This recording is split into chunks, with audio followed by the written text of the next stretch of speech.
एक राजा बीमार पड़ जाता है और उसके डॉक्टरों ने उसे बताया कि उसे ठीक करने का एकमात्र तरीका उस राक्षस से एक पंख प्राप्त करना है जो उसे दिखने वाले हर इंसान को खा जाता है।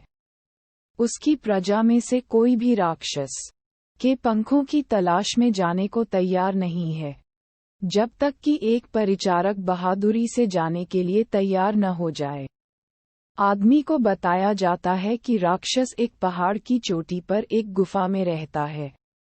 रास्ते में वह एक सराय में रुकता है, जहां सराय का मालिक पूछता है कि क्या वह आदमी उसके लिए सौभाग्य के लिए एक पंख वापस लाएगा, और क्या वह राक्षस से पूछेगा कि क्या उसे पता है कि सराय के मालिक की बेटी, जो वर्षों पहले गायब हो गई थी, कहाँ है।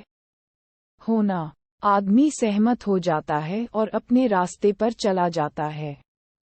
फिर वह नदी के उस पार नौक लेता है और नाविक पूछता है कि क्या वह उसके लिए एक पंख वापस लाएगा, और क्या वह राक्षस से पूछेगा कि वह नौक से कैसे बच सकता है, क्योंकि वह वर्षों से तट पर जाने में सक्षम नहीं है। आदमी सहमत हो जाता है और अपने रास्ते पर चला जाता है। फिर वह एक फव्वारे के पास आराम करने के लिए रुकता है, और दो रईस पूछते हैं कि क्या वह उन्हें एक पंख वापस लाएगा, और क्या वह राक्षस से पूछेगा कि उनका फव्वारा, जो कभी चांदी और सोना उगलता था, सूख क्यों गया है। वह आदमी ऐसा करने के लिए सहमत हो जाता है और अपने रास्ते पर चला जाता है।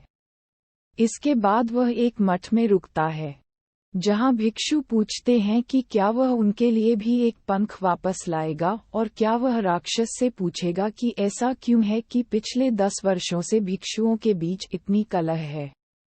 भिक्षु उस आदमी को सलाह भी देते हैं कि राक्षस को कैसे खोजा जाए। वह आदमी ऐसा करने के लिए सहमत हो जाता है, और अगले दिन वह पहाड़ पर चढ़ जाता है और 7 गुफाओं में से 7वीं में प्रवेश करता है, जिसके बिल्कुल अंत में राक्षस के घर का दरवाजा है। जब आदमी राक्षस के दरवाजे पर दस्तक देता है, तो राक्षस की पत्नी, एक खूबसूरत लड़की, जवाब देती है। जब वह बताता है कि वह राक्षस के कुछ पंखों के लिए आया है, तो वह उसे चेतावनी देती है कि राक्षस हर उस इंसान को खा जाता है जिसे वह देखता है।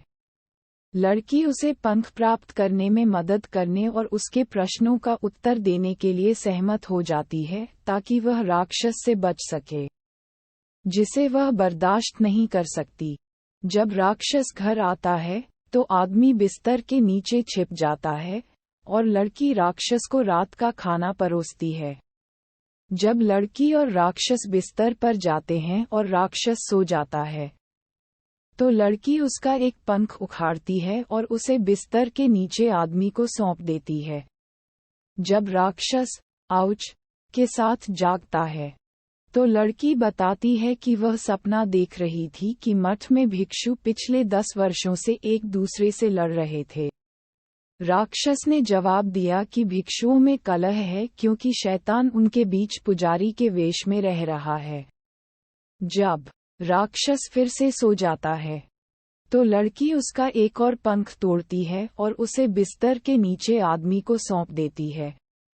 जब राक्षस दूसरी बार जागता है, तो वह बताती है कि वह सपना देख रही थी कि 2 महानुभावों का फव्वारा, जो चांदी और सोना उगलता था, सूख गया है। राक्षस ने जवाब दिया कि वास्तव में फव्वारा सूख गया है, क्योंकि एक गेंद के चारों ओर लिपटे हुए सो रहे सांप ने इसे अवरुद्ध कर दिया है। वह उससे कहता है कि रईसों को सांप के सिर को गेंद के नीचे कुचलना होगा ताकि फव्वारा एक बार फिर से चांदी और सोना बहा सके। जब राक्षस फिर से सो जाता है, तो लड़की उसका एक और पंख तोड़ती है और उसे बिस्तर के नीचे आदमी को सौंप देती है। जब राक्षस तीसरी बार जागता है, तो वह बताती है कि वह सपना देख रही थी कि नौक वाला वर्षों से अपनी नौक छोड़ने में असमर्थ है। राक्षस ने जवाब दिया कि यह सच है, और वह अपने अगले यात्री के नौक से उतरने से पहले किनारे पर कूदकर ही नौक से मुक्त हो सकता है। इस तरह यात्री नौक पर फंस जाएगा और नॉक आदमी जाने के लिए स्वतंत्र होगा। जब राक्षस फिर से सो जाता है तो लड़की एक पंख निकालती है और उसे बिस्तर के नीचे आदमी को सौंप देती है।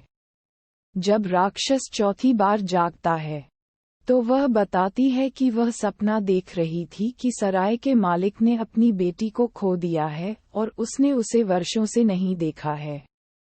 राक्षसी जवाब देती है कि वह खुद सराय के मालिक की बेटी है। अगली सुबह राक्षस के काम पर जाने के बाद लड़की और आदमी एक साथ राक्षस की गुफा से भाग जाते हैं। वे सबसे पहले मठ में रुकते हैं, जहां वे भिक्षुओं को एक पंख देते हैं और समझाते हैं कि शैतान उनके बीच पुजारी के वेश में रह रहा है, और यदि सभी असली पुजारी अच्छे काम करते हैं तो शैतान का पता चल जाएगा। वे ऐसा करते हैं और शैतान दूर भेज दिया जाता है। फिर वे रईसों के फव्वारे पर रुकते हैं, जिन्हें वे एक पंख देते हैं और समझाते हैं कि उनके फव्वारे को कैसे खोला जाए। नौक को विपरीत तट पर ले जाने और उतरने के बाद वे नौकाचालक को एक पंख देते हैं और उसे समझाते हैं कि वह नौक से कैसे मुक्त हो सकता है। जब वे सराय में आते हैं तो वे सराय के मालिक को एक पंख देते हैं और वह अपनी बेटी की वापसी के लिए इतना आभारी होता है कि वह उस आदमी को शादी के लिए हाथ देता है। फिर वह आदमी राजा के पास एक पंख लाता है, जो उसकी बीमारी से ठीक हो जाता है और उस आदमी को पुरस्कृत करता है। जब वह आदमी बताता है कि वह शादी करने जा रहा है तो राजा उसका इनाम दोगुना कर देता है। इस बीच राक्षस अपनी पत्नी की अनुपस्थिति का पता चलने पर उन दोनों को खाने के इरादे से उसकी और उस आदमी की तलाश में निकल पड़ता है।